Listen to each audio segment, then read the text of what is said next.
J'en sais rien. Ben, je vais vous répondre, allez, rapidement. Vous savez que les anesthésiants, n'importe qui peut les fabriquer. Hein. Vous ouvrez une entreprise, vous prenez un pharmacien, vous pouvez les fabriquer. Moi, je ne vois pas les petites marques faire ça. Ça n'a aucun sens.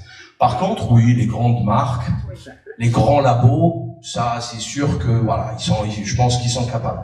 Mais si je dois affirmer un truc pareil, moi, il me faut des preuves. Donc, faut pas déconner, on peut pas dire des trucs n'importe comment.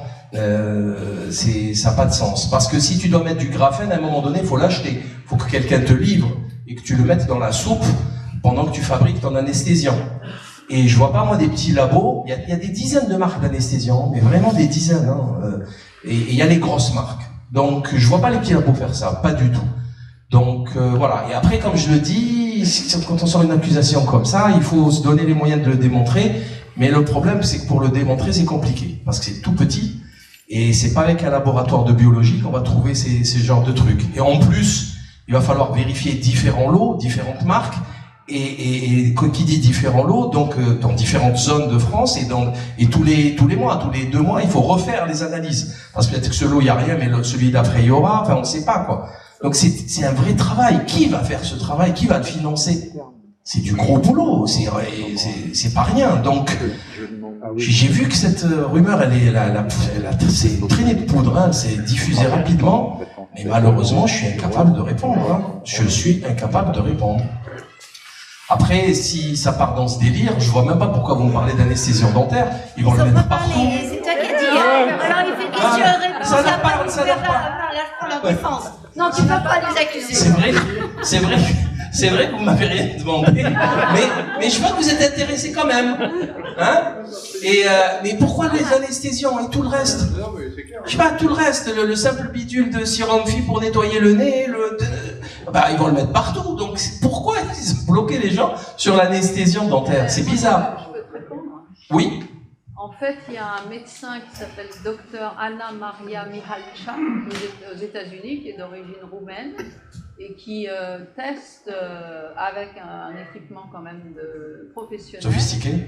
toutes sortes de produits pharmaceutiques, donc pas seulement les anesthésiants dentaires, mais aussi des vaccins. Elle a fait tous les vaccins obligatoires pour les enfants et elle a trouvé de la nanotech partout.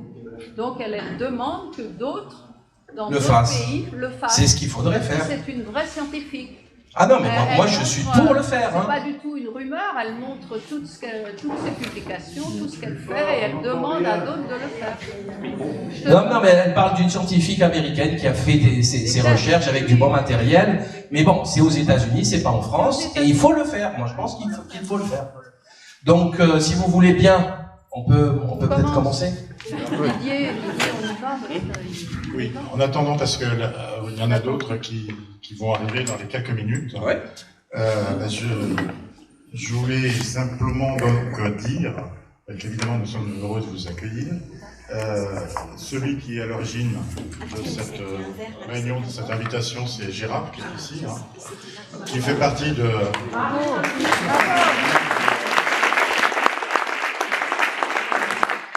Donc celui qui est à l'origine de cette invitation, c'est Gérard Roux qui est ici. Nous formons un petit ou un plus grand collectif, mais disons il y a un noyau dur qui est composé également d'André Martin qui veut bien se lever, qui est un brillant ingénieur à la retraite, comme moi, et qui mériterait le titre de docteur tellement qu'il a cumulé de connaissances depuis 2 ans. Voilà. Donc il y a également Elisabeth qui vient de parler. Brillante journaliste qui est revenue des États-Unis et qui a mis toute son énergie pour étudier ce qui se passait et notamment à prolonger la réflexion sur le transhumanisme. Donc ça permet aussi de savoir un peu de quoi on parle. André, lui, a été spécialiste des télécommunications. Et donc, voilà. Nous avons également, bien sûr, Roland Guetta, parce qu'en fait, Roland Guetta, qui est qui est l'homme de Vaison, avec tout le comité, donc bien sûr, puisque Vaison et Nyons c'est très proche et on marche ensemble. Il ne faut pas oublier aussi François Rignon et son épouse, hein, qui sont eux des Nyonçais, pas des Nyonçais, pardon, des vins sobrets de souche. Mais ils n'ont pas le droit de se lever, eux? Pardon? Ils n'ont pas le droit de se lever? Si, oui, mais ils sont modestes. C'est pour ça que...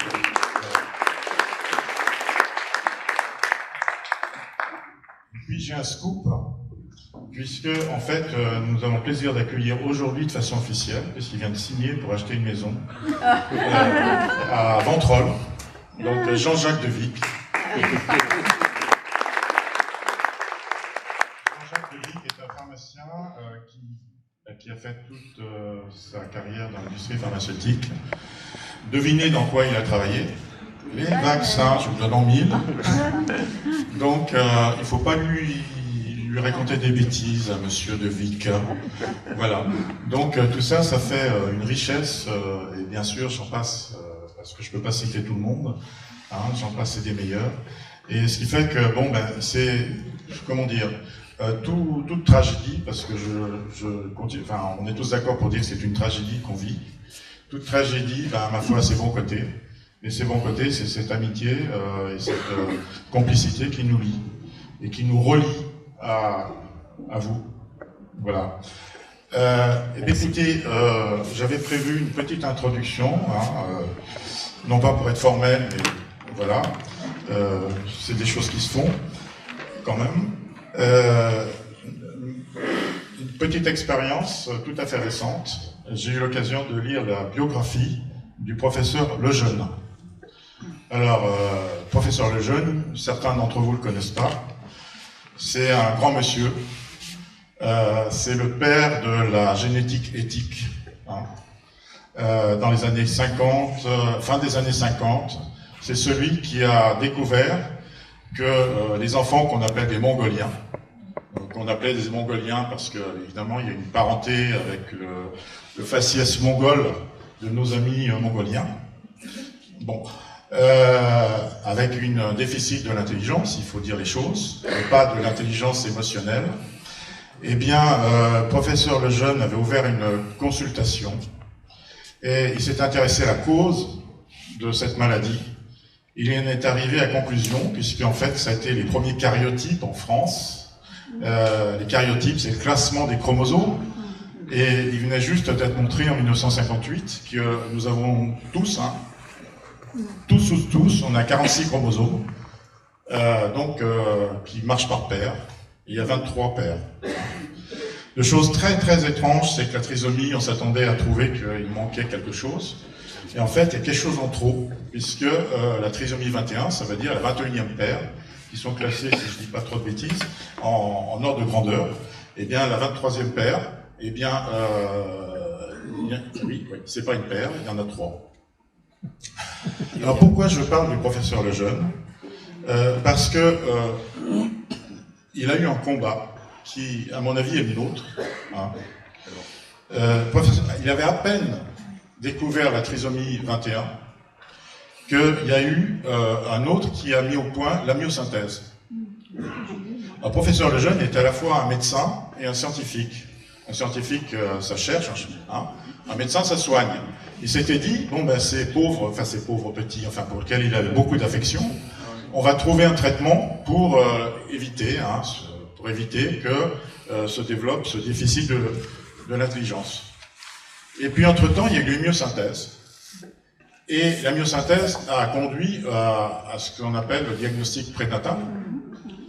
Et le diagnostic prénatal, c'est la trisomie 21. Rapidement, le pli a été pris que, ma foi, c'était un moyen commode d'indication pour une interruption de grossesse, appelée IMG. IMG, c'est interruption médicale de grossesse. Et le professeur Lejeune avait compris qu'il y avait quelque chose qui clochait. Parce que les IMG, il l'a dit, ça allait conduire aux IVG, les interruptions volontaires de grossesse. Et il ne s'est pas trompé là-dessus. Il avait prévu qu'on irait rapidement à l'élimination de ce qui s'appelle l'euthanasie des malades, des sujets âgés, des déprimés, voire des déshérités. C'est-à-dire qu'on passerait d'une société qui est la nôtre, la société judéo-chrétienne, qui est une société de vie, à une société de mort. Et les chiffres montrent que il y a à peu près une IVG pour 5 naissances. Ça représente à peu près 200-250 000 IVG en France. C'est une véritable hécatombe. Quelles que soient les raisons, hein, je ne suis pas à discuter,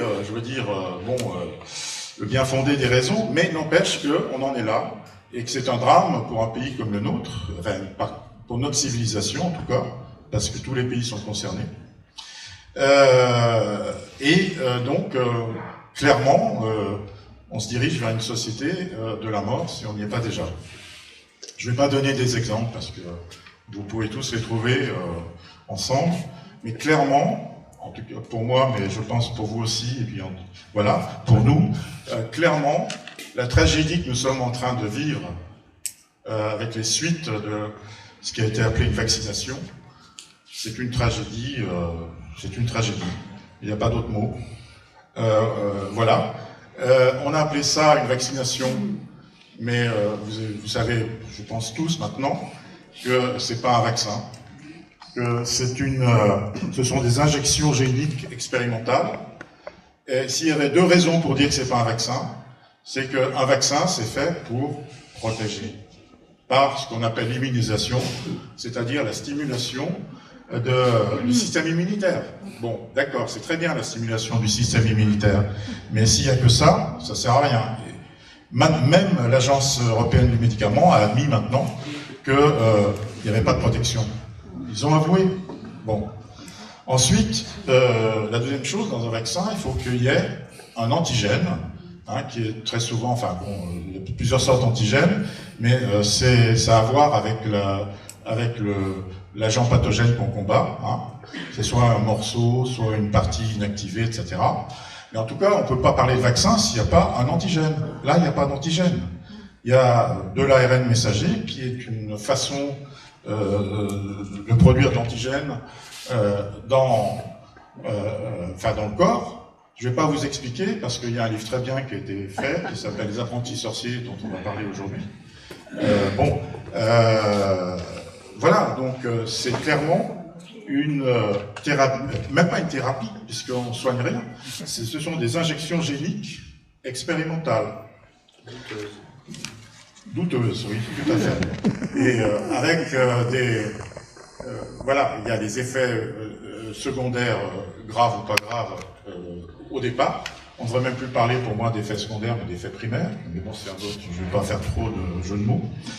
Et puis, il y a les effets à moyen terme, et puis il y a les effets à long terme, il faut être clair, on ne les connaît pas. Ayant dit ça, ça fait de moi, enfin pas que de moi bien sûr, un complotiste. Mais on sait que c'est un complot qui a plusieurs facettes. Une facette commerciale, il y a quand même beaucoup d'argent là-dedans, beaucoup. Facette politique, il ne vous a pas échappé qu'il y avait une transformation, en tout cas une grande tendance de passer de la démocratie au totalitarisme. Une facette idéologique, les gens qui vous veulent du bien pensent qu'on serait mieux si on était moins nombreux, qu'on commence à se marcher dessus, que 8 milliards et quelques d'habitants sur Terre.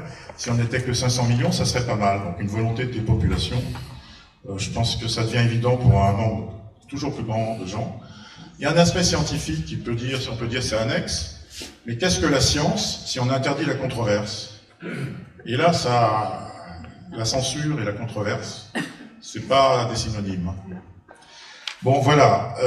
Moi, personnellement, je pouvais que réagir parce que ma formation, c'est l'immunologie. Je suis un ancien de l'industrie pharmaceutique, comme notre ami Jean-Jacques Devic. Et donc, je ne pouvais que parler. Mais cette résistance qui s'est organisée, elle s'est organisée à l'ombre, comme toujours au départ. Et de cette ombre ont émergé des personnalités qui sont pour nous nos héros, et dont font partie nos amis ici présents. Et en particulier, le professeur Alexandra Henrion-Caude, dont la contribution est d'autant plus importante ben, qu'on est au cœur du questionnement qui est, comment dire, ce questionnement de qu'est-ce qui va se passer maintenant, puisque ça a à voir avec le gène. Donc le gène, ça veut dire que c'est pas uniquement l'individu, mais sa descendance. Donc voilà ce que j'avais à dire. Donc nous sommes très heureux de vous avoir, et donc c'est une conférence à deux avec le docteur Salim Labi, qui lui a un tout autre profil qui n'est pas génétique. Je me suis trompé? Laïbi, pardon. Il y a un tréma sur le. Oui, un umlaut on dit. Enfin non, en tréma, oui, en français, d'accord. Désolé, Inch'Allah. Non. Voilà, que je connais de moins longue date. Ce que je sais de lui, mais je pense que je peux le répéter, c'est que depuis 2006, il s'intéresse, en gros, on va faire simple, à tout ce qui colle pas, enfin tout ce qui constitue des mensonges dans ce qu'on nous raconte, mais pas seulement dans le domaine de la santé, parce qu'il a l'esprit large. Il y a l'économie, il y a voilà, enfin tout ce qui sent la propagande et tout ce qui ne peut pas être forcément détecté parce qu'il faut un esprit critique, parce qu'il faut le temps de s'y intéresser. Et est-ce que on peut te qualifier comme un lanceur d'alerte sur bien des domaines? En tout cas, un analyste. Oui, j'imagine. Un analyste. J'imagine. Voilà. Et alors, en fait, tu étais rodé, en fait, quand est arrivée toute cette histoire. Donc, c'était bien qu'il y ait des gens qui soient déjà rodés au mensonge. Enfin, il y en a d'autres, beaucoup d'autres, mais voilà, ta contribution, et puis ensuite par... je vais faire le jeu de mots pendant qu'on y est. C'est un contributeur du PIF, parce qu'il faut savoir que le PIF a pris le pas sur le PAF. Vous savez ce que c'est, le PIF et le PAF?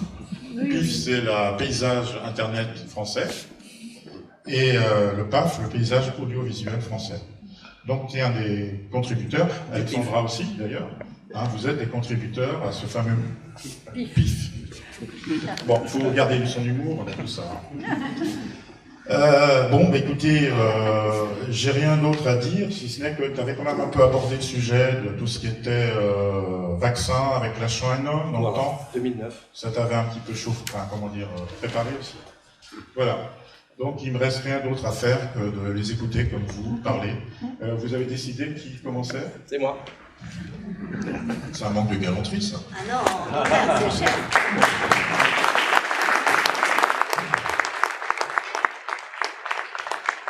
Je dirais le meilleur pour la fin.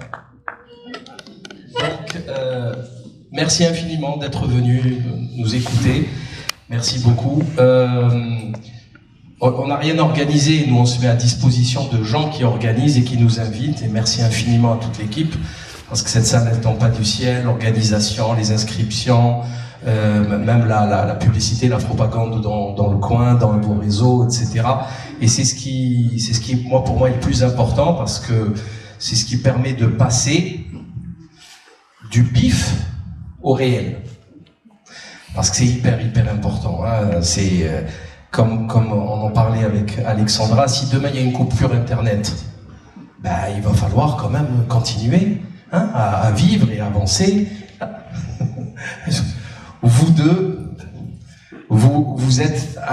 je ne sais pas comment vous faites. Merci d'être là, vraiment. Merci infiniment d'être là. Donc voilà, il faut vraiment être indépendant, et pour moi, c'est ça mon travail. Mon travail, c'est de donner des possibilités, des techniques, des moyens de penser, de réfléchir en dehors des clous, si possible, pour être indépendant.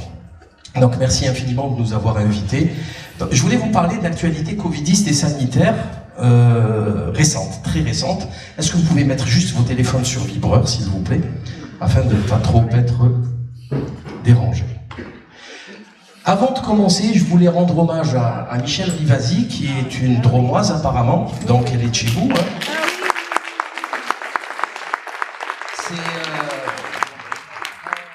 Depuis que je fais ce travail depuis 2006, à Marseille, j'ai commencé à Marseille dans mon appartement, je la connais en fait. Ça fait 40 ans, 50 ans qu'elle combat le système. Elle avait commencé avec Tchernobyl, vous savez, le fameux nuage qui s'était arrêté à la frontière, il n'avait pas le visa, le plomb, le glyphosate. Et on va reparler après du glyphosate, c'est magique. Le glyphosate, c'est extraordinaire. Le glyphosate, c'est la science, la quintessence, la gloire de la science moderne. Elle a, bien sûr, dernièrement, vous l'avez vu, extrêmement dynamique sur les contrats, les effets indésirables, etc., etc. Franchement, c'est un mauvais coup pour nous tous, parce que elle faisait un travail exceptionnel. Bon, députée européenne, elle avait accès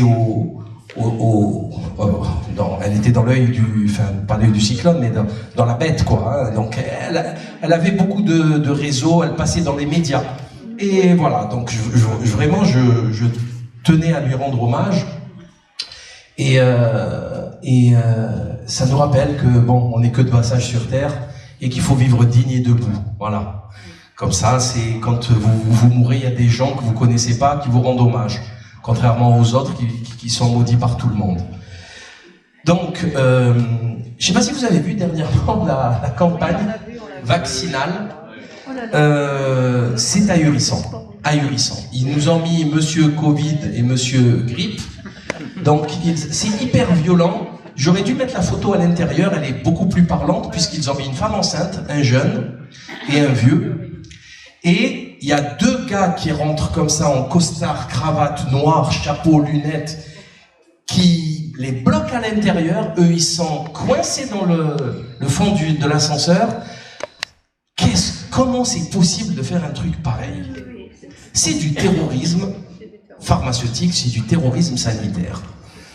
Parce que n'oubliez jamais qu'il y a 11 millions d'hypocondriaques en France. Vous leur faites ça, vous les terrorisez. Vous les empêchez de sortir, mais c'est pas une blague. C'est un hypocondriaque. Vous lui dites, oh, t'es blême aujourd'hui. Il va voir 10 médecins dans la journée. C'est une vraie maladie. Et ça fonctionne. Donc, il continue, mais ce qui est rigolo, c'est que ça ne fonctionne absolument plus du tout. Il n'y a plus personne qui veut se faire vacciner. Je crois que tout le monde l'a compris. On est peut-être à 2-3% des gens, et encore, je pense que c'est les EHPAD, ils les forcent, ils injectent comme ça, enfin voilà, je crois qu'on est dans les enfants de la DAS, vous savez, les malades, etc., qu'on force, qu'on injecte sans trop leur demander ce qu'on leur fait, quoi. Hein. Et c'est comme ça qu'ils arrivent à un petit peu gonfler les chiffres, mais je pense que pour le reste de la population, plus personne n'en veut. D'ailleurs, au même moment, pendant que la France nous explique, enfin la France, les autorités, le gouvernement français nous explique qu'il faut absolument se faire vacciner, on va tous mourir, voilà. Et bien, en Suisse, ils souhaitent la bienvenue à l'épidémie de Covid. C'est pas une blague, hein, regardez, je l'ai entouré, c'est écrit, hein, bienvenue. L'actuelle vague de Covid en Suisse favorise une immunité collective renforcée. Alléluia. Le concept d'immunité collective a été ressuscité en Suisse. C'est pourtant le fondement de l'immunité, de l'immunologie, de la vaccination, avec la fameuse formule qui explique que si le R0 est égal à 2, il faut 50% de vaccinés, ça suffit, et plus il est contagieux, plus il faut augmenter le taux de vaccination. Sachant que le R0 du Covid n'a quasiment jamais dépassé le 2, quasiment jamais, hein.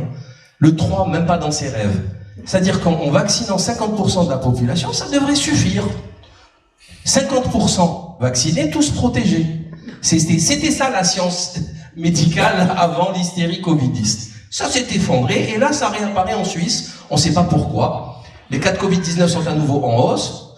Du point de vue de la défense immunitaire collective, selon le président de la Commission fédérale pour la vaccination, Christophe Berger, la vague actuelle est dans une certaine mesure la bienvenue.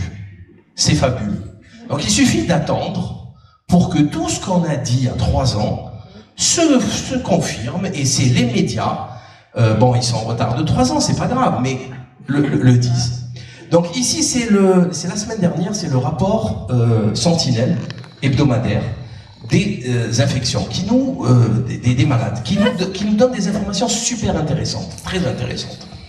Déjà, comme comme vous le voyez ici. Alors déjà, le taux d'incidence, c'est à peu près 100. Cette semaine, il est à 117. Là, il était à 96, ok? Donc on a un pic, c'est vrai. Sauf que, un pic de quoi? C'est ça là la question. C'est un pic de quoi? Un pic de mortalité? Un pic de... Eh bien, un pic de rien du tout. Aucun patient n'a été hospitalisé.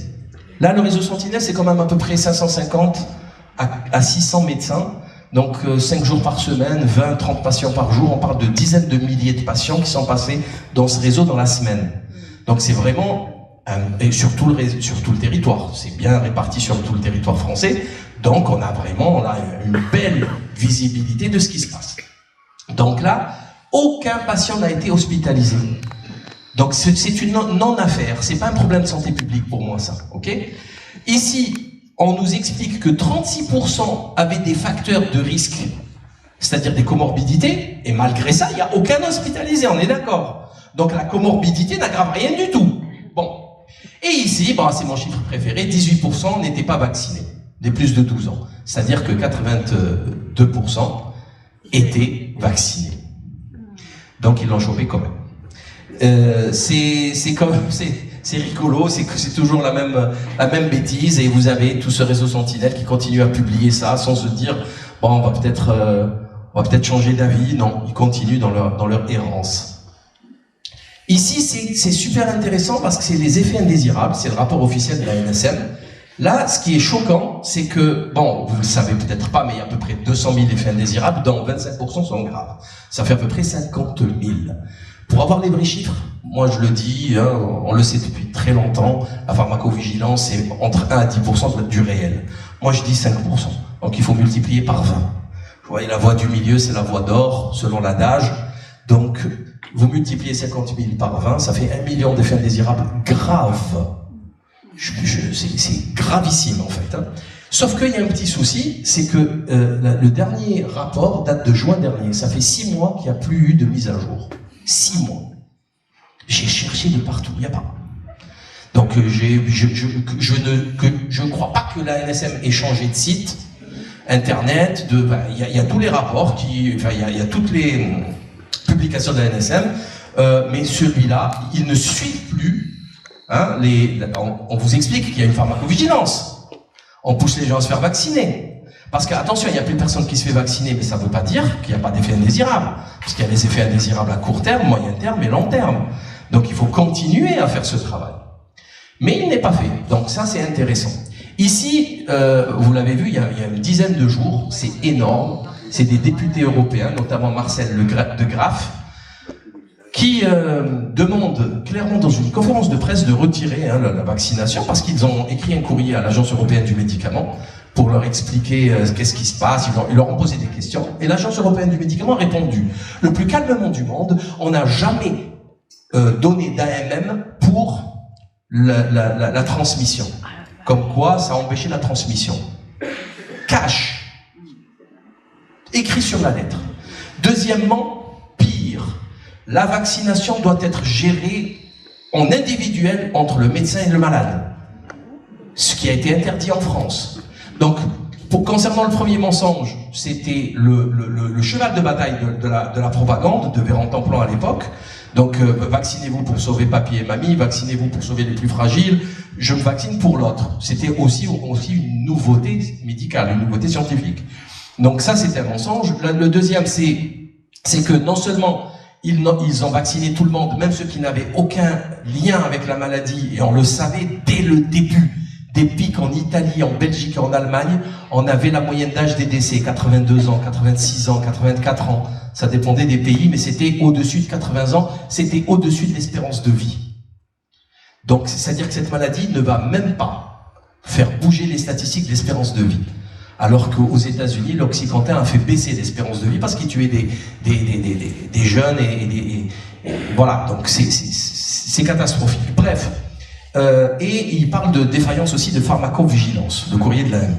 Donc on a la totale des députés européens qui expliquent que l'AME n'a jamais autorisé les vaccins en affirmant qu'il empêchait la transmission, que la vaccination, et je rappelle aussi qu'on a vacciné tout le monde et qu'on a fait les listes des contre-indications. C'est-à-dire que c'est plus le médecin, c'est une insulte au métier de médecin. Et ce qui est spectaculaire, c'est le silence du Conseil de l'Ordre. C'est extraordinaire, l'insulte que ça représente. C'est-à-dire que c'est l'État qui dit que non, il n'y a que ça, ça et ça comme contre-indication. Oui, mais moi, mon patient, je le connais depuis 20 ans, il a un système immunitaire, un événement majeur, c'est en train de bouger, hein, c'est vraiment très très important. Voici la preuve que ces vaccins sont inefficaces et dangereux. Ça, c'est une publication du docteur Peter Elbaz, qui est excellent sur Twitter, qui est très dynamique, qui a été harcelé aussi par le Conseil de l'Ordre. Donc, après 150 millions de doses injectées, et avec une épidémie terminée, on devrait avoir en 2022 un retour à la normale, n'est-ce pas?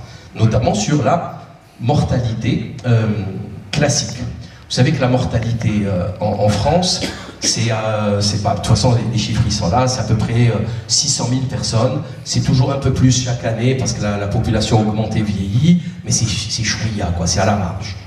Et là, on a une surmortalité ahurissante de 50, 60 000 personnes supplémentaires. Ok? Il n'y a personne qui se pose la question. Au gouvernement, personne ne se dit, mais attendez, et cette surmortalité, elle est constatée dans tous les pays occidentaux qui ont vacciné massivement, et ça n'existe pas, je l'avais démontré, je ne sais pas si vous vous souvenez, dans des montages photos avec l'Algérie, où la mortalité n'a pas augmenté, et où la natalité, par contre, a augmenté, contrairement à la France, où la natalité baisse, et dans tous les pays qui ont massivement vacciné. Et ça, c'est des études observationnelles à 2 balles que tout le monde peut faire, hein. Voilà, c'est mécanique là. Vous regardez le résultat sur une année, sur une population de 67 millions, de 45 millions d'habitants, c'est très parlant. Hein. Là, c'est la natalité, évolution des naissances quotidiennes. Donc, on est passé de 2300 en 2010, 2300 naissances quotidiennes. Vous savez que c'est à peu près 750 000 à 800 000 naissances chaque année en France. Et on est là aujourd'hui avec, en 2023, une baisse spectaculaire. On est à 1850. Donc déjà, rien qu'ici, par rapport à 2020, au début du Covid, on était à 2000, on a perdu 150. Alors bien sûr, c'est pas dû uniquement à la vaccination, il ne faut pas se dire des bêtises. Il y a aussi les climato-terrorisés qui se disent je ne veux plus faire d'enfants parce que la planète, elle va, c'est une bouilloire, on va tous mourir. Il y en a plein, hein. Il y a plein de couples qui ont fait des vasectomies. C'est hallucinant ce qui se passe dans ce pays, c'est hallucinant. Mais je pense que c'est à la marge. Ce qui a changé radicalement, c'est la vaccination massive des jeunes femmes, et on le sait, avec les troubles des règles, des menstrues, c'est une calamité. Donc ça ne peut que... Et un de mes premiers contacts avec une victime des effets indésirables, c'était un serveur que j'étais allé boire un café, et je lui disais, faites attention, ne surtout pas vous faire vacciner, surtout pas. Il ne voulait pas me servir. Il ne voulait pas me servir, vous n'avez pas le masque, il me racontait plein d'histoires. Après, bon, puisqu'il parlait de ça, j'ai embrayé et je lui ai dit, il ne faut surtout pas se faire vacciner. Après, il m'a dit, oui, c'est vrai, vous avez raison, quand je me suis fait vacciner, j'ai eu un souci. Il ne voulait pas me le dire. J'ai compris. Il n'a pas eu d'érection pendant des semaines. Parce que ça, les femmes, elles parlent facilement des menstrues, mais les hommes, ils ne parleront jamais de ça. Ils sont terrorisés par ça. Et en fait, cette histoire est fondamentale parce que c'est mon hypothèse, mais je la tiens pour responsable de l'excellente situation en Guadeloupe. Parce que très tôt en Guadeloupe, il y a eu un homme qui est passé à la radio et qui a dit « mais vous comprenez, depuis que je suis vacciné, Popol ne marche plus !» Et là, panique à bord à la Guadeloupe. Putain, le vaccin, ça fait que Popol ne marche plus. Et donc, en fait, de fil en aiguille, et c'est amusant parce que ce matin même, j'avais un chauffeur de taxi qui était guadeloupéen et qui avait quand même pris 2 doses, mais je lui raconte mon hypothèse en disant mais elle me dit mais oui, bien sûr.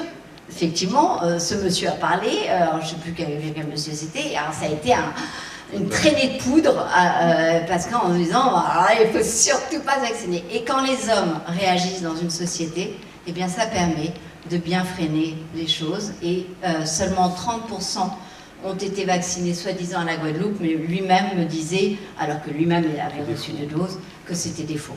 Voilà, voilà comme quoi, quand on n'ose pas dire des choses, c'est bien dommage, parce que ça permet de sauver beaucoup de vies. Ouais, c'est exactement ça. C'est ce que j'ai vu dans ses yeux. Cette gêne-là, je me suis dit, hop, ça y est, et on y est. Et puis voilà, donc c'est concret. Voilà. Donc, bah oui, si vous avez un homme qui n'arrive pas à avoir une érection et une femme qui n'a plus ses menstrues, vous allez faire comment les gosses? Faut qu'on m'explique. Faut qu'on m'explique. Ça ne sera pas possible, là. Hein. Donc, cette chute, elle peut s'expliquer de cette manière. Après, bon, ils n'ont qu'à faire le job. D'ailleurs, je vais en parler tout de suite. Il est là. Donc, lui, c'est Barry Young, Nouvelle-Zélande. Il a accès à toute la base de données des vaccinés, des lots de vaccins en Nouvelle-Zélande. Il fait un travail exceptionnel. Il reprend les numéros de lots et il voit combien de gens étaient vaccinés et la mortalité de ces gens. Tout le monde peut faire ça. En France, on peut faire ça en 30 secondes. Hein. Vous pouvez faire ça en 30 secondes. En France, vous pouvez savoir combien il y a eu de cancers cette année. Parce qu'ils sont déclarés, tout de suite ils passent en ALD, affection longue durée. L'année dernière, les 20 dernières années, ils consommaient 200 € de sécu par an. Là maintenant, ils passent à 100 000 €. Hein, entre la chimio, la radiothérapie, la chirurgie, tous les examens, il ne peut pas se cacher. Hein, c'est déclaré, la sécu peut le faire. Eh bien, ils ne le font pas. Lui, il l'a fait. Et il s'est rendu compte qu'il a fait un classement des lots. Il s'est rendu compte qu'à certains lots, il y avait 21,38% de mortalité.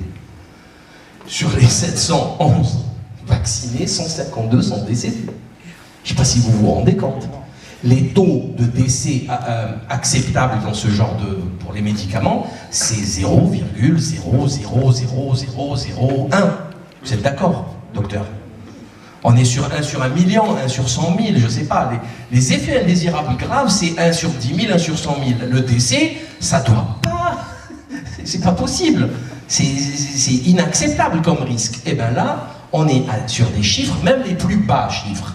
Ici, c'est 4,52% de décès. Sur 11 019 vaccinés, 498 morts. Rien que ça aurait dû faire arrêter tout le monde et jeter en prison les responsables. Tellement c'est gravissime. Et il a repris la courbe des mortalités en Nouvelle-Zélande. Ici, c'était le plus gros pic, c'était un tremblement de terre. Après, ici, vous avez le massacre de Christchurch, vous savez, le fou qui a tué des fidèles dans une mosquée. Et après, ici, donc c'est un peu logique, c'est normal, il y a un pic de 60-80 morts, et c'est rare, mais c'est logique. Après, vous avez les périodes hivernales, vous voyez. Mais là, depuis 2 ans, la courbe est noire. Tous les jours, vous avez des Christchurch. Tous les jours, vous avez 50-60 morts. C'est incompréhensible. Et encore une fois, personne ne se pose la question. Du coup, qu'est-ce qu'ils ont fait? Parce qu'il a filmé tout ça, ils ont voulu le jeter en prison. Alors bien sûr, il ne comprend pas les chiffres, ils l'ont dénigré, et ils l'ont jeté en prison, ils lui ont demandé une caution parce que, soi-disant, il aurait eu accès à des données nationales sans autorisation, alors que là, on est quand même sur un lanceur d'alerte extraordinairement important. Bon, il y a des politiciens quand même qui le soutiennent et qui disent que non, il n'a rien à faire là-bas et qu'il faut absolument écouter ce qu'il a à dire. Et quand une fois, ce que je disais à l'instant, en France, on peut faire ça en 30 secondes, je vous jure que c'est vrai. Hein. En une demi-journée, le type... D'ailleurs, c'est comme ça qu'a été détectée l'anomalie avec le Mediator. Vous voyez, c'est simple. Combien de gens prennent le Mediator et vous voyez les maladies qui reviennent, les calcifications cardiaques. C'est très simple. C'est un tableur Excel à 2 balles. Et il suffit juste de filtrer. Vous savez, comme dans les sites informatiques, quand vous achetez un ordinateur, vous filtrez le processeur, l'écran 15 pouces, vous cliquez, vous filtrez les choses, vous marquez les mots-clés et le système, le logiciel va vous sortir les patients. Et c'est pas énorme. C'est pas énorme. Enfin, quoi que si, le Mediator, ils étaient, je crois, 2 millions quand même à le prendre. C'est quand même une grosse base de données. Là, c'est vrai que c'est une très grosse base de données puisqu'on parle de millions de personnes.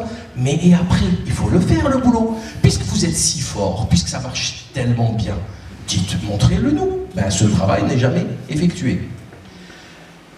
Ici, c'est une excellente nouvelle, c'est Ken Paxton, l'attorney general, ça c'est le procureur du Texas, qui dépose plainte contre Pfizer pour tromperie, ça par contre, c'est hyper intéressant, parce qu'autant en France, la justice est une escroquerie totale, on l'a vu avec le Mediator, ils ont pris 2,6 millions d'euros d'amende. Ils ont tué 2000 individus, 2000 personnes. Ils ont eu, la NSM corrompue totalement, a pris 303 000 euros d'amende. Aux États-Unis, c'est un coût de 140 milliards. Aux États-Unis, vous ruinez. Voilà, c'est carré. Bon, ils les ruinent quand même pas, hein, mais quand même. Pour Doux Pharma, ils les ont ruinés. L'Oxycontin, ils les ont ruinés. Donc ça, c'est une excellente nouvelle parce que la justice américaine, elle est beaucoup plus courageuse. D'ailleurs, on le voit, les anglo-saxons sont infiniment plus efficaces et courageux que nous. Il suffit de voir les articles pathétiques de journalistes, des dépêches AFP.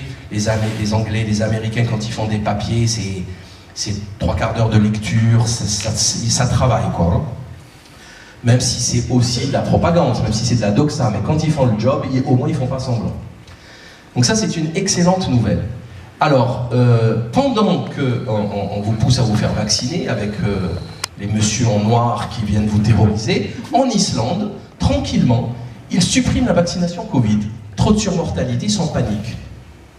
Voilà, comme ces petits sont 200 000 ou 300 000, donc c'est compliqué à noyer le truc. Vous voyez, tout le monde se connaît.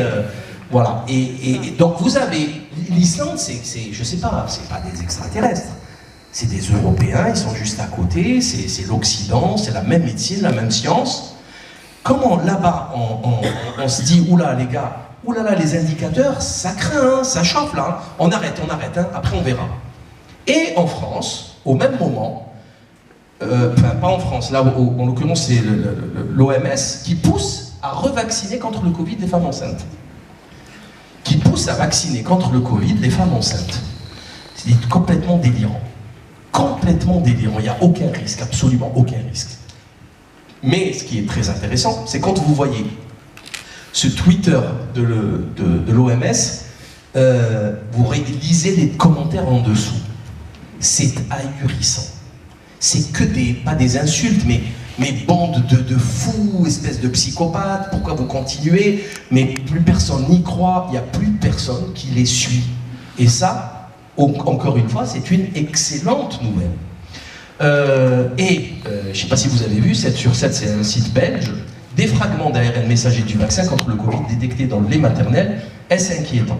Donc ça date du 4 ou 5 décembre, hein, 4 décembre, il y a quelques jours. Bon, on le sait depuis longtemps, Alexandra Briancode l'a expliqué dans son livre, l'a expliqué dans ses vidéos, il y a 2 ans, non? 2 ans, au moins 2 ans qu'on le sait. Mais ça vient d'arriver, je sais pas, il y a un décalage horaire, ça vient d'arriver chez les Belges. C'était le NIH au départ qui a commencé dans ses documents, qui a raconté que le lait... alors attends, le NIH, c'est... Santé publique des États-Unis. Santé publique, oui, en fait c'est l'INSERM, et qui, voilà, certaines mères... On ne remerciera jamais assez le juge qui a permis que des tableaux dans des documents ont été rendus publics alors qu'on aurait dû attendre 75 ans. En tout cas, ces documents montraient que certaines mères allaitantes avaient subi une paralysie partielle, n'avaient plus de lait ou l'ont vu décoloré. Pfizer ne précise pas de quelle couleur devient le lait, mais dans une autre étude publiée en septembre 2021, donc c'est bien que ça commence à sortir dans les médias, vous voyez, c'est hyper rapide. En septembre 2021, donc là je lis mon livre, hein, le laboratoire parle d'une couleur bleu-vert. On apprend de ce même rapport certains changements de comportement chez les bébés, les plus courants étant l'irritabilité, le manque de sommeil, une somnolence significativement plus élevée signalée chez les enfants dont les mères ont reçu le vaccin de Pfizer. 2 ans de décalage, c'est pas grave, mais ce qui est intéressant, c'est que ça arrive. Ok? Donc les femmes vont le lire, on avance, à petits pas, mais on avance quand même. Ici, c'est le travail dont j'ai parlé sur la base de données de la sécurité sociale, il a été fait en Corée du Sud. Et en Corée du Sud, les résultats sont désastreux. Donc il y a des corrélations importantes avec les troubles musculo-squelettiques inflammatoires, donc ça c'est tout ce qui est les muscles, hein, les mouvements, tout ça. Anomalies hématologiques après la vaccination, une grande étude de cohorte coréenne basée sur la population, donc hématologique, du coup, les menstrues, les AVC, tout ce qui est sang, quoi, donc, hein, on le sait. Les cécités, hein, avec une rétine, s'il y a des micro-clottes, des micro-caillots dans la rétine. Vous savez pourquoi la rétine elle est rouge sur les photos? C'est que du sang en fait. Donc s'il n'y a pas de sang, si ça se coagule, ben, vous ne voyez plus rien.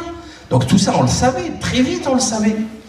Et aspect des événements désirables non mortels liés au système immunitaire, là de quoi ça parle?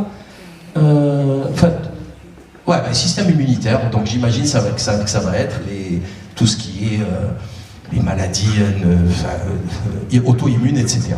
Donc là, en Corée du Sud, on a des études récentes publiées qui expliquent que les effets indésirables sont validés, les démonstrations, elles sont faites, les chiffres, les statistiques sont clairs et nets, point. Voilà. Je vous rappelle quand même les 200 000 effets indésirables, dont 25% sont graves, qui s'est validé par la NSM. Okay, et après, vous avez un ministre, Aurélien Rousseau, qui passe à la télé, qui vous dit non, il n'y a pas d'effet indésirable. C'est de la psychiatrie, ça relève de la psychiatrie, il y a un problème. C'est son propre ministère qui publie ce document et qui vient vous dire l'inverse. C'est de la folie. Ici, c'est... Ouais, là, ça c'est une vidéo ultra violente. C'est le docteur Butard qui parle à un journaliste, Drew quelque chose, qui lui dit, bon, c'était en 2021, il lui parle de la dangerosité des vaccins, il ne faut surtout pas le faire. Mort bizarrement, lui aussi. Oui. Ben, il est mort Butard? Ah oui, il a été très très bizarrement. Ouais, ça ne m'étonne pas. Parce que le journaliste qui avait en face de lui, il est mort 14 mois après d'un cancer. Lui, il est mort voilà. d'un cancer foudroyant. Alors que 2 jours avant, c'est très bizarre. Voilà. Bon. Donc, il se moquait de lui, il est passé à la télé en disant que c'était un complotiste, qui disait n'importe quoi, qui mettait en danger la santé des gens. Et bien, l'autre est décédé d'un cancer, en fait, tout simplement. Et on le sait, là encore, les chiffres sont catégoriques. Nombre de patients sous médicaments contre le cancer, ça c'est une publication du docteur Hélène Banoun. Et vous voyez ici, explosion des chiffres. Et ça aussi, ça se fait en 30 secondes à la sécurité sociale. La chimiothérapie, bon, les médicaments c'est la chimio, c'est pas la radio, mais on les connaît, il n'y en a pas 40 000, ça coûte une blinde, donc ça va très vite. Vous tapez les mots-clés et vous ressortez. On sait qu'il y a à peu près 180 000, 160 000, 180 000 décès par an et 400 000, 450 000 nouveaux cancers par an. Donc c'est assez stable, mais si du jour au lendemain vous passez à 500 000, 550 000, bon, il y a un système d'alarme, il y a une loupiote rouge qui devrait s'allumer. Hein, mais non, pour eux non. Vous savez que chez les praticiens, je crois que le logiciel il s'appelle Condor, à la sécurité sociale, quand il y a un changement du chiffre d'affaires d'un praticien, bim, il s'allume et ils essaient de voir ce qui se passe. Bon, parce qu'ils se disent, oh là là, ça va plus là, ils gagnent trop d'argent. Et il y a un changement de praticien, qu'est-ce qui s'est passé? En fait, pour ça, il y a tout ce qu'il faut, les logiciels fonctionnent. Par contre, pour surveiller la mortalité, une explosion, ça ne sert plus à rien. Ça ne fonctionne plus. L'informatique, le digital ne fonctionne plus. Alors, concernant ça aussi, c'est très intéressant, on l'a dit immédiatement, le confinement c'est suicidaire, ça va détruire l'économie, ça va augmenter la pauvreté. Donc, maintenant, ils l'avouent, ils le disent depuis un moment, les défaillances d'entreprise en hausse de 35%, un effet post-Covid, bien sûr que c'est un effet post-Covid. Mais ce qui est intéressant aujourd'hui, c'est le classement PISA qui vient de sortir, classement international, l'OCDE, tous les triennales, hein, qui classifient donc pour les maths, le français, etc., tous ces pays. Bon, la France, elle a chuté, catastrophe, on le savait. Et le rapport PISA sur l'éducation, là, dit toujours, bon élève, le Covid a pesé sur les apprentissages. Ben, on le savait, ça aussi. On le savait, tout le monde le savait. Et les plus fragiles, ça pesait plus sur eux. Les pauvres, etc. Parce qu'ils n'avaient pas les moyens de compenser la perte de l'enseignement. Donc encore une fois, l'actualité récente, ultra récente, puisque ça a 4-5 jours, le rapport PISA, la publication du dernier rapport PISA, eh ben, ça nous donne encore une fois raison. Alors du coup le système il essaye de nous contrer maladroitement, mais il continue. Alors il sort des articles comme dans les Échos, santé, s'informer sur les réseaux sociaux favorise les comportements médicaux à risque. Je vous jure que c'est vrai. S'informer sur les réseaux sociaux. Alors je ne sais pas si vous vous souvenez, à un moment donné il y avait Fantomas, là, comment il s'appelle, Édouard Philippe. Il nous avait fait, oui, il faut absolument baisser la température, qu'est-ce que il faut absolument baisser la vitesse de 90 à 80, on va gagner 116 vies sur les routes, quand même, hein, 116 vies. Et là, moi, je me suis dit, bon, j'ai fait le tour de la question au niveau de la pharmacie et des médicaments, et je me suis dit, bon, il y a quand même d'autres priorités, les amis, si vous voulez sauver des vies. Le mésusage médicamenteux, c'est 10 000 morts par an. Le mésusage médicamenteux. Et ça, c'est facile à régler. Hein. Il suffit juste de faire de la prévention, former mieux les médecins, les infirmières, le patient, etc. Les effets secondaires des médicaments, c'est 18 000 morts tous les ans. 18 000 morts tous les ans. Bon, j'avais fait les chiffres tous les 5 ans, et j'étais arrivé. Les maladies nosocomiales, c'est 5 000 morts par an. Les maladies nosocomiales. Voyez, et encore, c'est 5 000 morts. C'est rien, 5 000 morts. Et tous ceux qui ont perdu une jambe, un petit staphylocoque, allez, il faut couper la jambe. Combien il y en a? C'est plus. Bon, et ben, ça fait 380 000 morts tous les 5 ans. Et parfois, le travail, c'est juste de la prévention. Il n'y a même pas c'est pas des milliards à investir. Là, il n'y a personne qui parle. Il faut continuer à vendre. Je ne sais pas si vous vous souvenez de la courbe de la vente des médicaments que j'ai diffusée il n'y a pas longtemps dans ma dernière conférence. En 15 ans, on est passé de 17 milliards à 35 milliards de dépenses de médicaments en France. C'est-à-dire que attention, ces médicaments, ils finissent dans votre sang, hein, on les consomme. Et, voilà. Donc, mésusage médicamenteux, effets indésirables, etc. Et ça les arrange en fait. Plus Big Pharma s'engraisse, mieux c'est. Alors que, ne me dites pas qu'il y a un risque de comportement sur la santé par les réseaux sociaux, ça n'a aucun sens. Justement, la Commission européenne a annoncé qu'elle allait renouveler l'autorisation du glyphosate dans l'UE pour 10 ans. La France, je crois qu'elle s'est abstenue de voter, alors que Macron, encore une fois, énième trahison de Macron, il avait dit qu'il allait mettre fin au glyphosate. Donc le glyphosate, il est reparti pour un tour 10 ans. 10 ans dans l'Europe. Donc ça va encore augmenter les cancers, ça c'est sûr. Au même moment, c'est pas au même moment, c'est régulièrement, il y a des condamnations. Donc glyphosate aux États-Unis, Monsanto condamné à payer 81 millions de dollars à un malade du cancer. Il y avait un black, je ne sais pas si vous vous souvenez de lui, il avait pris 245 millions de dollars, je crois qu'il est décédé maintenant.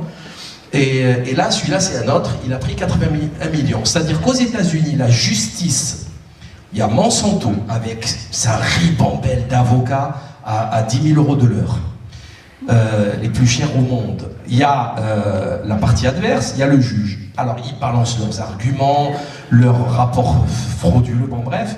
Le juge, il dit non, c'est cancérigène, vous l'avez tué, payez 81. Il paye 81 millions, donc le glyphosate est cancérigène, ça a été validé dans une cour. Ça, je parle pas du Guatemala ou du Nigeria, je parle des USA. C'est validé, non? Vous êtes d'accord? Eh ben non, chez nous, non. Ils nous refont le coup du Mediator qui était interdit en Espagne en 98, 99 et en Allemagne, mais chez nous jusqu'en 2009. Sans le travail d'Irène Frachon et sans la médiatisation, je vous jure qu'ils seraient encore en train de vendre du Mediator aujourd'hui. Normal. Et après, on vous dit que c'est des réseaux sociaux. Extraordinaire. Ça les rend fous. Alors là, j'ai adoré ce tweet. J'ai presque fini d'ailleurs. J'ai adoré ce tweet de Tristan Mendes France. Je suis retourné voir sur ce que la recherche Covid donnait sur la FNAC. Et c'est encore pire qu'avant. Les premiers résultats sont tous des bouquins de covidosceptiques et de Covido-conspi. Donc il y a tous les livres covidistes. Il n'y a pas mon livre, c'est ça. Ouais, il doit pas être loin. Non, mais justement, c'est très intéressant, parce qu'il y a dans les absences, il y a évidemment des signaux. Et donc en fait, pour avoir ça, il a raffiné effectivement que sur Covid-19, pas sur les vaccins. Pour pouvoir faire de la pub que sur les livres de Covid-19 et surtout pas les livres sur les vaccins. D'accord. Voilà. C'est quand même... D'accord. Non, mais attends, il est pas con le mec. Hein. Un petit peu quand même. Un petit peu quand même. Ah ouais, monsieur Patate, il est un petit peu con quand même. Alors je vous explique le truc. C'est que le gars, il n'a pas compris une chose. C'est que les gens les plus censurés, diabolisés, pestiférés de la société, ils vendent des dizaines de milliers, voire des centaines de milliers de livres. Ceux qui sont promus par la doxa, validés, tampons, laissez-passer, QR code, passage télé quotidien, matin, midi et soir, radio, presse, papier, ne vendent rien. Rien. Et il ne se dit pas, attendez les gars, il y a quelque chose qui cloche. Il y a quelque chose qui cloche, qu'est-ce qui se passe? On est un petit peu solitaire là. Bon, je ne parle pas du fait qu'il valide la doxa, ce qui déjà devrait lui mettre la puce à l'oreille. Tu valides la doxa, c'est que tu es complètement stupide. C'est, voilà, enfin, qui croit le gouvernement? Quel être censé croit le gouvernement? On ne va pas commencer à citer tous les scandales, tous les mensonges de Tchernobyl. Enfin, il y a un milliard de, je sais pas, il y a un milliard de scandales sanitaires. On va rester que sur le sanitaire. Le Mediator, le Vioxx, la Dépakine, le Levothyrox, dont ils ont changé les excipients, etc.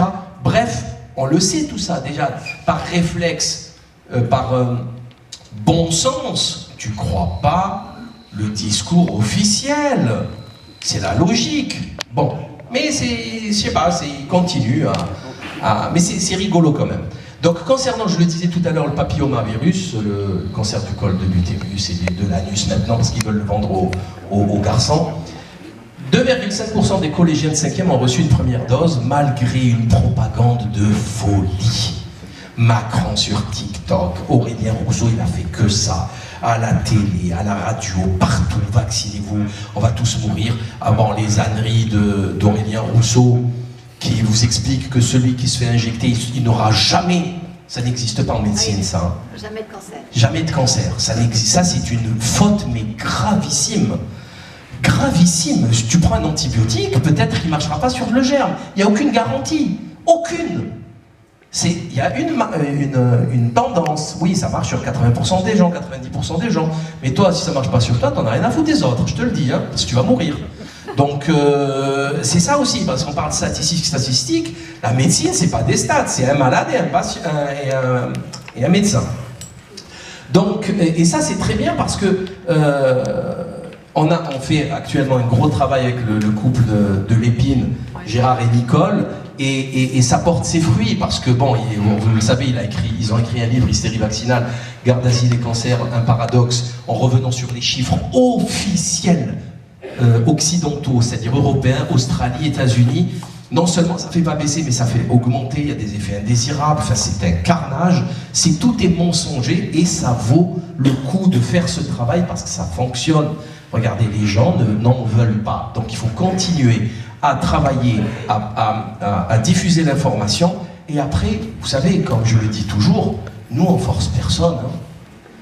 Moi j'ai jamais forcé quiconque à faire quoi que ce soit. J'informe. J'estime que, à partir du moment où il écoute ma version, qui lui est interdit de censurer, j'estime que là, maintenant, il peut faire un consentement éclairé. Maintenant, il peut prendre une décision. Après, il la prend, il fait ce qu'il veut. Voilà. Bon, dans une société normale, on ne vendrait pas des poisons, hein, on ne les ferait pas rembourser par la Sécu. Mais on n'est pas dans une société normale. Qu'est-ce que vous voulez que je vous dise? On est dans une société de cinglés. Maintenant, il faut informer les gens, et ça vaut le coup, parce que 2,5%, je vous garantis que c'est un fiasco spectaculaire. Voilà, je vais laisser maintenant la parole à Alexandra Orion-Code, et merci infiniment pour votre attention.